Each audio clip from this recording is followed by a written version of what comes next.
आइए दोस्तों, आज का लेसन शुरू करने से पहले कुछ इंपॉर्टेंट इंग्लिश वर्ड सीख लेते हैं। Friends, before starting today's lesson, let's learn some important English words. दोस्तों, किसी बात को दिल पर ले लेना उसे कहा जाता है टेक टू हार्ट। जैसे डोंट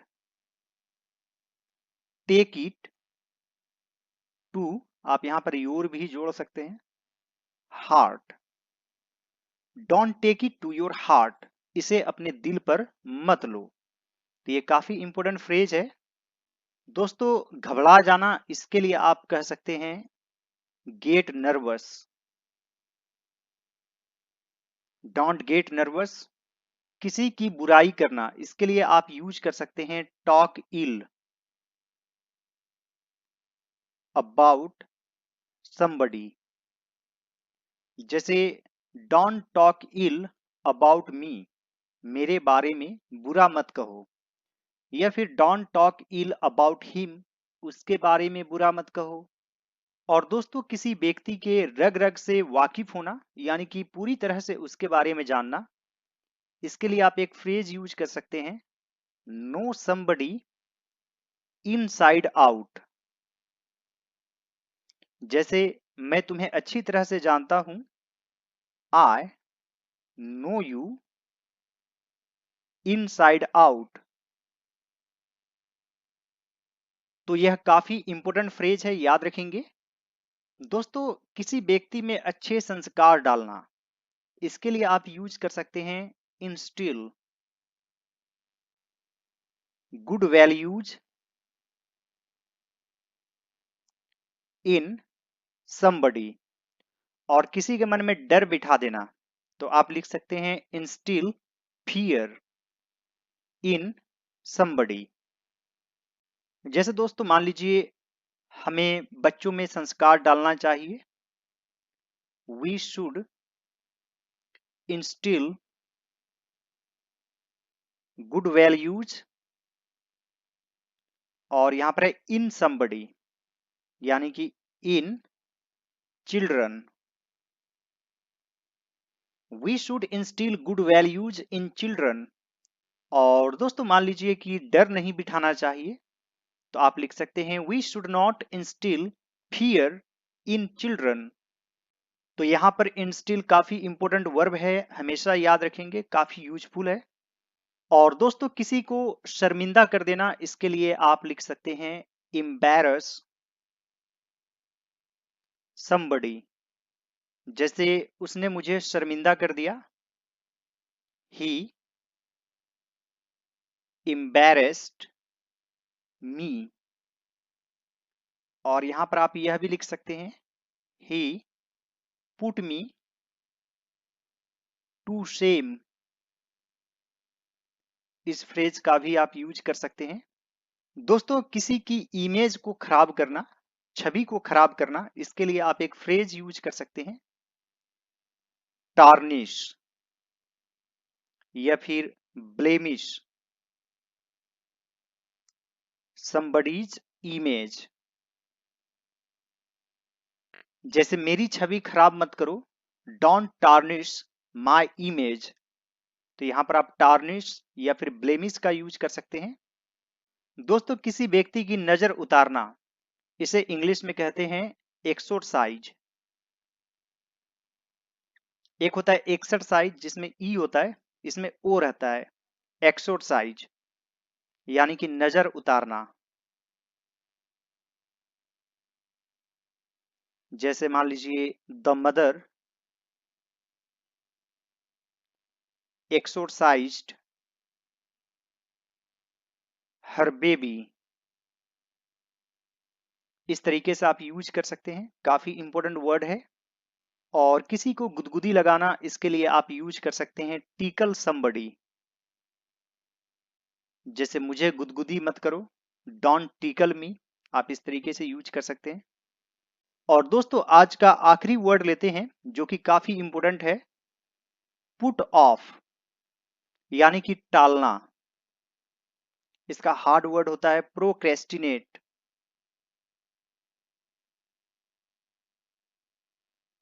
जैसे हम लोग अपने काम को टाल देते हैं तो आप यहां पर यूज कर सकते हैं don't put your work of, और सीधे पुट ऑफ का भी यूज कर सकते हैं, don't put off your work या फिर don't put your work of.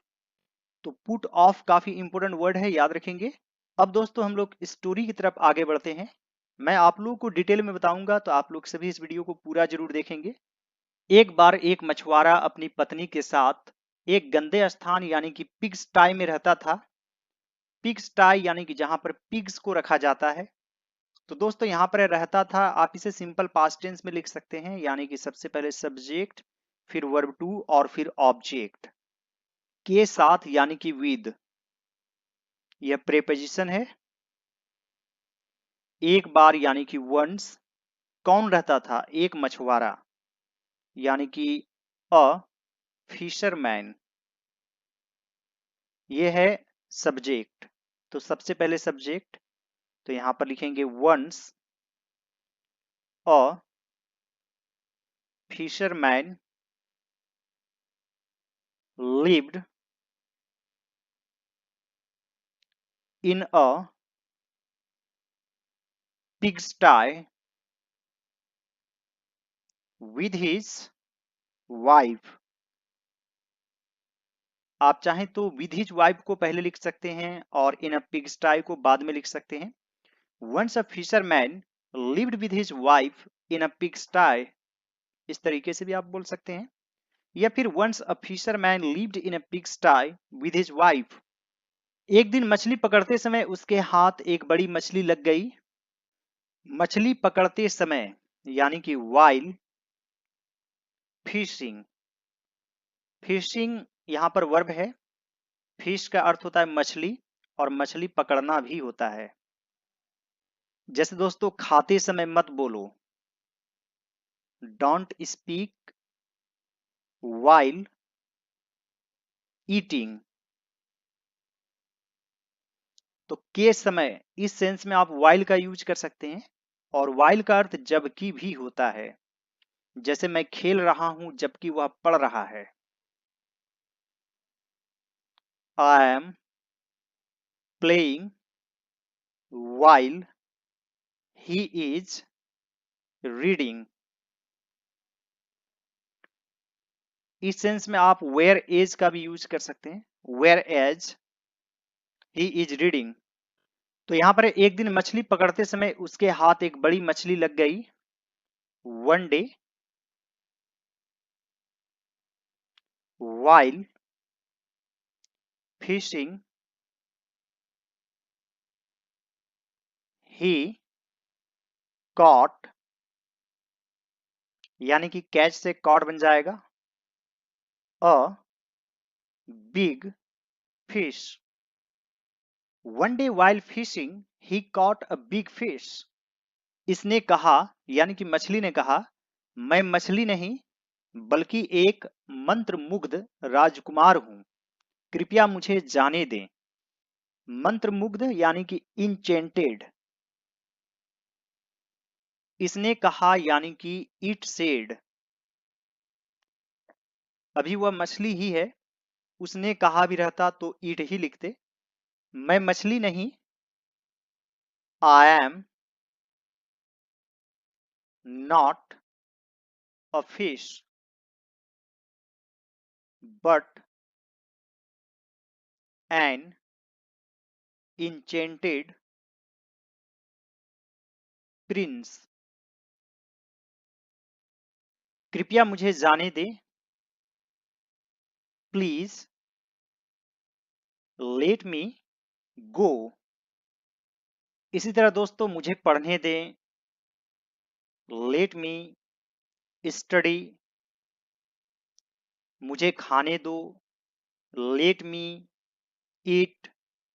Late का एक तरह से अर्थ होता है अनुमति देना, यानी कि मुझे खाने की अनुमति दीजिए, लेट मी ईट। और चलें के सेंस में हम लोग लेट्स का यूज करते हैं। यह शॉर्ट फॉर्म है लेट अस का, चलो खेलने चलते हैं, यानी कि लेट्स प्ले। या फिर लेट्स गो टू प्ले, चलो खेलते हैं, लेट्स प्ले, इस तरीके से आप बोल सकते हैं।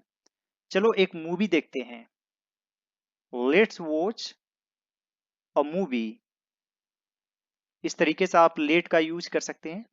और लेट समबडी डाउन, इसका अर्थ होता है निराश करना, जैसे don't let your parents down, यानी कि अपने माता पिता को निराश न करें। Don't let your parents down, don't let your teachers down. तो काफी इंपॉर्टेंट फ्रेजल वर्ब है let somebody down. It said I am not a fish but an enchanted prince, please let me go. मछुआरे को दुख हुआ और उसने उसे जाने दिया। तो यह भी सिंपल पास्ट टेंस में, यानी कि सबसे पहले सब्जेक्ट, फिर वर्ब टू और फिर ऑब्जेक्ट। दुख होना यानी कि फील सॉरी, तो फील का वर्ब टू हो जाता है फेल्ट। तो यहां पर है मछुआरे को दुख हुआ, द फिशरमैन फेल्ट सॉरी, और उसे जाने दिया, एंड लेट इट गो। दोस्तों जाने दिया, यानी कि यहां पर अभी लेट क्या है, verb to.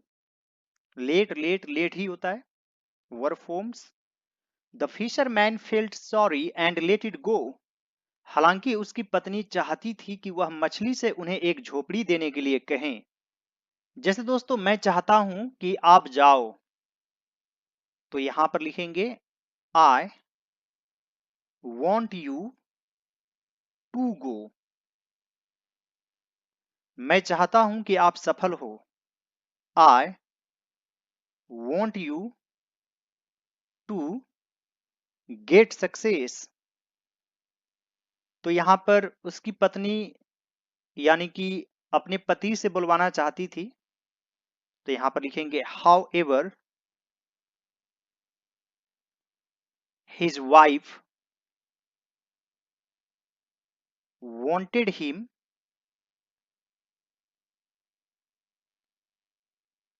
to ask the fish to give them a hut. However, his wife wanted him to ask the fish to give them a hut. मछुआरे ने ऐसा ही किया और मछली ने उसकी इच्छा पूरी कर दी। इच्छा पूरी करना यानी कि ग्रांट somebody's wish, मछुआरे ने ऐसा ही किया। The fisherman did so. So का अर्थ इसलिए भी होता है, इसका अर्थ तो भी होता है, तो क्या, सो वॉट, और इसका अर्थ ऐसा भी होता है, जैसे यहां पर डिड सो यानी ऐसा ही किया, और सो का अर्थ बहुत भी होता है, जैसे I am so happy today. The fisherman did so, और मछली ने उसकी इच्छा पूरी कर दी, and the fish granted her wish. The fisherman did so and the fish granted her wish. इसके बाद पत्नी को एक बड़ा महल चाहिए था, मछली ने वह इच्छा भी पूरी कर दी। इसके बाद यानी कि देयर आफ्टर, आफ्टर दैट का भी आप यूज कर सकते हैं। Thereafter the wife wanted a big palace. Palace का अर्थ हुआ एक तरह से राजमहल, कैसल इसका अर्थ हुआ एक तरह से किला। Thereafter the wife wanted a big castle, मछली ने वह इच्छा भी पूरी कर दी। the fish granted that wish too. Thereafter, the wife wanted a big castle. The fish granted that wish too. पत्नी इसके बाद रानी बनना चाहती थी, तो मछली ने उसे रानी बना दिया। तो आप यहां पर लिख सकते हैं, then the wife wanted to the queen। तो मछली ने उसे रानी बना दिया। यहां पर आप सो का यूज कर सकते हैं। So the fish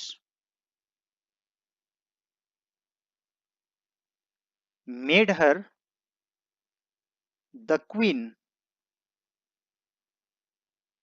then the wife wanted to be the queen, so the fish made her the queen. तब पत्नी ने कहा, मैं इस राज्य की महारानी बनना चाहती हूं। मछली ने उसकी इच्छा पूरी की। यहां पर आप एम्प्रेस का यूज कर सकते हैं, यानी कि एम्परर का अपोजिट। यहां पर लिखेंगे देन या फिर there after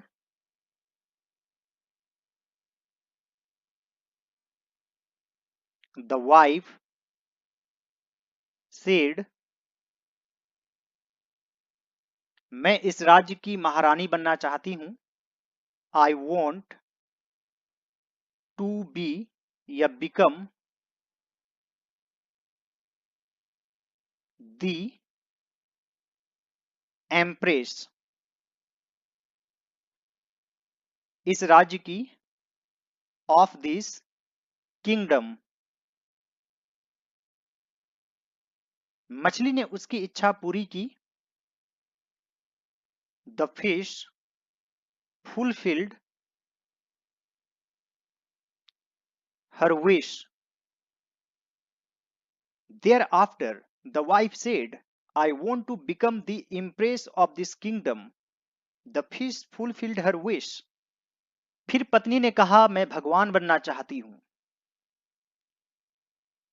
Then the wife said, I want to become God. यहां पर आप चाहें तो wish का भी यूज कर सकते हैं। I wish to be God। जब मछुआरा यह अनुरोध लेकर मछली के पास गया तो उसने कहा, यह असंभव है। When the fisherman went to the fish with this request,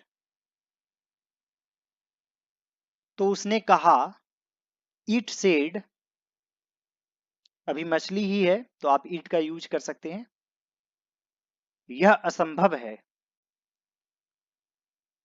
that is impossible. आप चाहें तो यहां पर इट का भी यूज कर सकते हैं, it is impossible. Then the wife said, I wish to become God. When the fisherman went to the fish with this request, it said that it's impossible. वह केवल पिग स्टाई में रहने के योग्य है। She is only fit to live in the pigsty. She is only fit to live in the pigsty. इस प्रकार मछुआरा और उसकी पत्नी जीवन भर गंदे स्थान में रहते रहे। Thus, the fisherman and his wife continued to to live